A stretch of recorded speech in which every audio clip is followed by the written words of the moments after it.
हाँ, इस वीडियो में हम लोग बात करने वाला है ईडर्स क्या है, ईडर्स के कितने टाइप्स हैं। Let's start. देखो, ईडर्स क्या होता है। ईडर्स का अर्थ होता है मिस्टेक। तो कुछ ईडर्स ऐसे होते हैं जो कि इंटेंशनल होता है जान के, और कुछ ईडर होता है अनइंटेंशनल होता है, बिना जाने बूझे पर हो जाता है काम करते करते। ऐसा होना ही है। आ, हो जाता है काम करते करते। It's a part and parcel of the life और वर्क। तो ईडर्स क्या होता है? इट मीन्स अनइंटेंशनल और innocent mistake in financial statement. मतलब ईडर मीन्स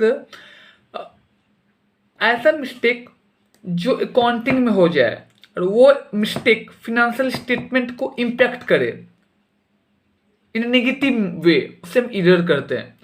लेकिन हाँ, ईरर होने के लिए जो आपने मिस्टेक किया है वो अनइंटेंशनल होना चाहिए। वो मिस्टेक आपने अनजाने में आपको करना है, या आपकी अनकॉन्शियस माइंड से हुआ है, जानबूझ के आपने नहीं किया है, तब उसे ईरर कहेंगे। एग्जाम्पल के लिए मान लो एक परचेज बिल था 1 लाख रुपए का। परचेस बिल था राम के लेजर का, अपने नाम से परचेस किया। आपसे परचेस एंट्री जब पुटअप करने के लिए गई अपने बुक्स ऑफ अकाउंट में, आपने क्या किया, उस परचेस बिल को 1 लाख का बिल था, आपने उसको 90,000 में अपने बुक्स ऑफ अकाउंट में अपडेट कर दिया। वर्क प्रेशर था। तो ये जो मिस्टेक हुआ है ये कहलाएगा ईरर, क्योंकि मैं आपने इसको जान के नहीं करना चाहते थे, अपने अनजाने में समहाउ आपने कर दिया। लेकिन जब कोई मिस्टेक जान के किया जाए, जानबूझ के किया जाए, एग्जाम्पल के लिए परचेस बिल थे 1 लाख रुपए का, आप उसको आपने अपने बुक्स ऑफ अकाउंट में रिकॉर्ड कर दिया 2 लाख का। पार्टी को भी आपने 2 लाख का पेमेंट करवा दिया, और 1 लाख जो एक्सेस पेमेंट करवाया उससे आपने 50,000 पार्टी सब कमीशन ले लोगे। That becomes the fraud. तब वो जाके फ्रॉड कहलाएगा। समझ में आ रहा है ना? इधर मतलब मिस्टेक जो कि जाने में हो, इंटेंशनली ना हो। फ्रॉड वो होगा जो कि आप जान के करो, जिसपे आपका इंटेंशन हो। ठीक है, ये चीज बहुत इंपॉर्टेंट समझना है। ईरर और फ्रॉड में क्या डिफरेंस है। देखो, ईरर में क्या चीज इंक्लूड होता है। बेसिकली ईरर में 3 चीज रहता है जो मैंने ABC लिखे। ए क्या लिखा है? इट इंक्लूड्स मैथमेटिकल और क्लरिकल मिस्टेक। ये मैथमेटिकल मिस्टेक्स हो गया। मान लो बिल था 50,000 का, आपने रिकॉर्ड किया 40,000, आप बिल का टोटल करने में मिस्टेक कर दो, 1 पॉइंट एक्स्ट्रा का मिस्टेक्स ईरर में आते हैं। बी नंबर में क्या होगा? Mistakes in application of accounting principles. आपको अकाउंटिंग प्रिंसिपल्स में आप सही तरीके से अप्लाई नहीं कर पाए। मान लो परचेस बिल था, आपने उसको सेल बिल में डाल दिया, डेबिट को क्रेडिट में कर दिया, काइंड ऑफ ऑल। थर्ड है miss interpretation of facts at the time of the preparation of financial statement. जब आप फाइनेंशियल स्टेटमेंट बना रहे थे उसमें आप उसको सही तरीके से प्रोजेक्ट नहीं कर पाए। मान लो आपका बिल था राम के अकाउंट का, आपने उसको श्याम के अकाउंट में डाल दिया। आपने परचेस किया था मान लो पेन, और आपने आइटम सेलेक्ट कर लिया पेंसिल का। तो इस तरह की चीजें जो होती है ये सभी ईरर के स्कोप में आते हैं। ठीक है, चलो आगे बढ़ते हैं। नेक्स्ट हमारा पॉइंट है टाइप्स ऑफ ईरर क्या होता है। ठीक है, फर्स्ट होता है क्लरिकल ईरर, सेकेंड है error of principle, third number है compensative errors, and fourth one is error of duplication. So firstly we have to know that what is clerical error. Okay, let's have a camera on clerical error. Okay, what is clerical error? Error that occur in a recording, posting, totaling and balancing are known as clerical error. वो error जो कि हो transaction को record करने में, transaction को post करने में, ट्रांजेक्शन को टोटल बैलेंसिंग करने में, टोटल करने में, उसे क्लरिकल एरर कहते हैं। जब हम कोई ट्रांजेक्शन को रिकॉर्ड करते हैं, मतलब ट्रांजेक्शन करने का थोड़ी एक ही सिंगल ट्रांजेक्शन रिकॉर्ड होगा। पेमेंट एंट्री मारो थोड़ी एक ही पेमेंट एंट्री करोगे।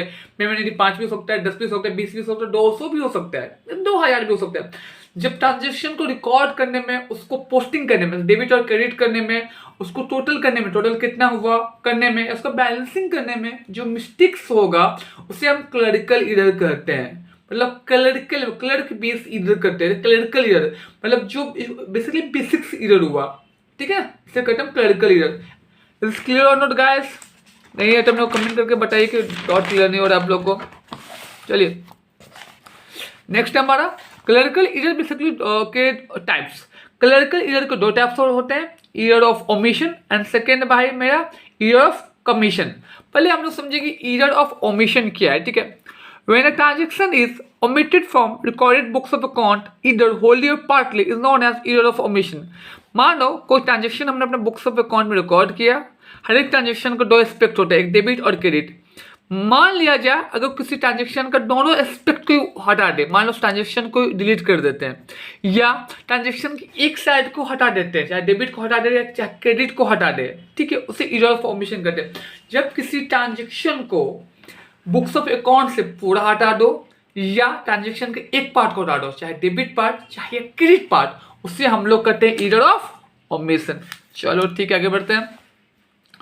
Partial omission taken place when one aspect of transaction are only recorded in books of account. Parcel वाला omission कब होगा? जब एक ही ट्रांजेक्शन एक ही एस्पेक्ट को रिकॉर्डेड होगा। हर ट्रांजेक्शन में दो एस्पेक्ट होता है, डेबिट और क्रेडिट। जब ट्रांजेक्शन के एक एस्पेक्ट को रिकॉर्ड होगा, दूसरा एस्पेक्ट रिकॉर्डेड नहीं होता, उस केस में क्या होता है, जो एक एस्पेक्ट रिकॉर्डेड हुआ नॉर्मली उसको लोग ओमिट कर देते हैं। तो इस तरह का मिस्टेक्स बेसिकली होता है ड्यूरिंग वर्किंग, ठीक है। चलो एग्जाम्पल पढ़ो क्या इसका दिया गया। Collection from customer is debited in cash book.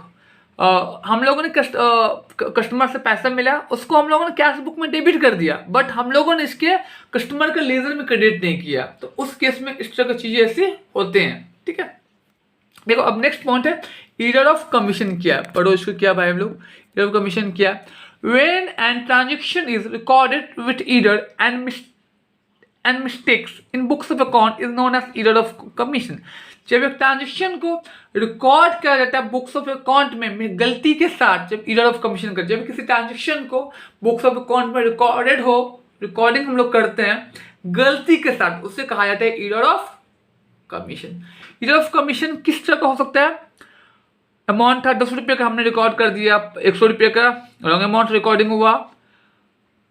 Posting wrong side, record होना चाहिए डेबिट में, हमने कर दिया क्रेडिट में। क्या लिखा है थर्ड है, posting in wrong account, account होना चाहिए राम अकाउंट का, हमने डाले श्याम के अकाउंट में, ठीक है। तो फोर्थ वन है boss, accounting principles are not follow. जो हर एक ट्रांजेक्शन को रिकॉर्ड करने के अकाउंटिंग प्रिंसिपल्स होते हैं, वो अकाउंटिंग प्रिंसिपल्स फॉलो नहीं किया गया हो, उस केस में एरर ऑफ कमीशन आता है, ठीक है। अब आता भैया नेक्स्ट वाला पॉइंट क्या मेरा, एरर ऑफ प्रिंसिपल किसे कहते हैं, ठीक। एरर प्रिंसिपल क्या होता है ये पढ़ो। When transactions are recorded against accounting principles and norms is known as error of principle। देखो कोई भी जब ट्रांजेक्शन आप बुक्स अकाउंट में रिकॉर्ड करोगे ना, अकाउंटिंग प्रिंसिपल्स को फॉलो करके ही आपको रिकॉर्ड करना है। आपका ऐसा मन नहीं कि आपका अपने मन से आप ट्रांजेक्शन रिकॉर्ड करोगे, नेवर इज पॉसिबल, क्योंकि अकाउंटिंग प्रिंसिपल बनाया गया है, डबल एंट्री सिस्टम गैप का है, उसके बाद अकाउंटिंग स्टैंडर्ड्स है, जो भी टैक्सेशन का जीएसटी का रूल है, टीडीएस का कंप्लायंसेस है, जो भी कंप्लायंसेस है, जो भी अकाउंटिंग रूल है, उसको रूल के बेस पे आपको ट्रांजेक्शन्स को रिकॉर्ड करना है। अब मान लिया आपने ट्रांजेक्शन को रिकॉर्ड करते हैं, पर जो कंप्लायंस है, जो अकाउंटिंग प्रिंसिपल्स है, जो अकाउंटिंग एएस का रूल्स, उसके जो डिप्रिसिएशन का ये रूल्स है, जो रेट है, उसके अनुसार आप ट्रांजेक्शन रिकॉर्डेड नहीं करते हैं, तो इस तरह के ट्रांजेक्शन के रिकॉर्डिंग को कहा जाता है एरर ऑफ प्रिंसिपल, ठीक है। It arise due to lack of knowledge in accounting principle and lacking of idea about got in accounting standard. इस तरह का दिक्कत क्यों होता है? इस तरह का दिक्कत तब होता है जो बंदा ट्रांजेक्शन को रिकॉर्ड करा बुक्स ऑफ अकाउंट्स में, उसे अकाउंट्स का सही से नॉलेज नहीं है, अकाउंटिंग स्टैंडर्ड में क्या क्या चेंज है उसको नहीं पता है, टैक्सेशन में क्या क्या चेंजेस हो रहा है उसको नहीं पता है। जब आपके पास नॉलेज कम होगा तो आप इस तरह गलती को करेंगे ही। ये हो गया second number point, error of principle. Third number point देखो, कंपनसेटिंग एरर। कंपनसेट करता आप जानते हो, मतलब जो डैमेज हुआ उसको कंपनसेट करना, क्षतिपूर्ति करना। मान लो आप बाइक लेके जा रहे थे, आपने किसी का एक्सीडेंट कर दिया, अब बोलो भैया आपने मेरा एक्सीडेंट किया, मेरे को 500 रुपये का खर्च होगा, 500 रुपया दो। तो आप उस केस में क्या होगा, आपको उसको 500 पे करना पड़ेगा। जो 500 is basically compensating amount. What is compensating error? इसका अर्थ होता है सिंपल भाषा में, when one error compensate the another error, when one error is compensated with another error, it is known as compensating error। पर क्या डिफरेंस लिखा गया? When effects of one error is ended by the effects of other error। मान लो आपका books of account है, उसमें आपने एक गलती किया, ठीक है, एक गलती करने से उसका कुछ इम्पैक्ट हुआ, ठीक है। अब क्या किया आपने, उस बुक्स ऑफ अकाउंट में दूसरा भी गलती कर दिया, कुछ किया, ठीक है।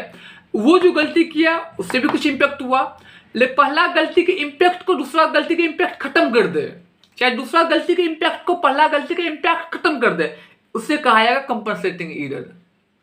जब एक गलती का इंपैक्ट से दूसरा गलती का इंपैक्ट कंपनसेट हो, खत्म हो जाए, स्क्वायर ऑफ हो जाए, ऐसा ईरर को कहा जाएगा कंपनसेटिंग ईरर। फाइनली क्या होगा उस केस में, ईरर बचेगा नहीं at the end of the year, क्योंकि एक ईरर खड़ा था जो बुक्स ऑफ अकाउंट में एक एंट्री के माध्यम से आपने फिर दूसरा ईरर किया, तो उस ईरर को वो ईरर कंपनसेट कर दिया, फाइनली ईरर ही गायब हो गया। That means compensating error means when one error compensate with another error, that's called a compensating error. ठीक है बच्चा। नेक्स्ट में आता है ये ईरर ऑफ डुप्लीकेशन क्या होता है समझो। When same transactions are recorded in books of account twice is known as error of duplication. Duplication मतलब डुप्लीकेट, जब एक ट्रांजैक्शंस को बुक्स ऑफ अकाउंट में दोबारा रिकॉर्ड हो जाए, एक ही ट्रांजेक्शन को आप सेकेंड टाइम या रिकॉर्डेड कर दो, ट्वाइस से थ्राइस आप रिकॉर्डेड कर दो, उससे कटे ईरर ऑफ डुप्लीकेशन। ऐसा होता है प्रैक्टिकल लैब पे काम करते वक्त, एक मान लो एक पेमेंट किसी को हम किए, उसको एक बार एंट्री अपने बुक्स ऑफ अकाउंट मार दे, फिर हम दोबारा एंट्री मार दे। पेमेंट किसी से फंड मिला, एक बार रिसिप्ट में डाले, फिर दोबारा रिसिप्ट डाले, परचेज बिल रेज कर दिए, दोबारा रेज कर दिए, तो फिर जब लेजर रिकॉन्सिलेशन होता है उस टाइम ये सब चीजें सामने में आती है, उस टाइम सब चीजों को रेक्टिफिकेशन करवाया जाता है। ठीक है। ईरर ऑफ डुप्लीकेशन मतलब एक मिस्टेक, जब एक ट्रांजेक्शन को सेकेंड टाइम थर्ड टाइम में 2-3 बार रिकॉर्डेड हो जाए, more than once, that's called error of duplication. मैंने वही यहाँ पे लिखा है, when same transaction are recorded in books of account twice is known as error of duplication. Example क्या है, same purchase invoice has been recorded in purchase the book twice, एक ही परचेज इनवॉइस को दो बार रिकॉर्ड कर, that's called the ये error of duplication. This is all about the error types, their impact, what is all about that. If you like the video and content, just my humble request to share that. Thank you. Jai Hind, Jai Bharat, Har Har Mahadev.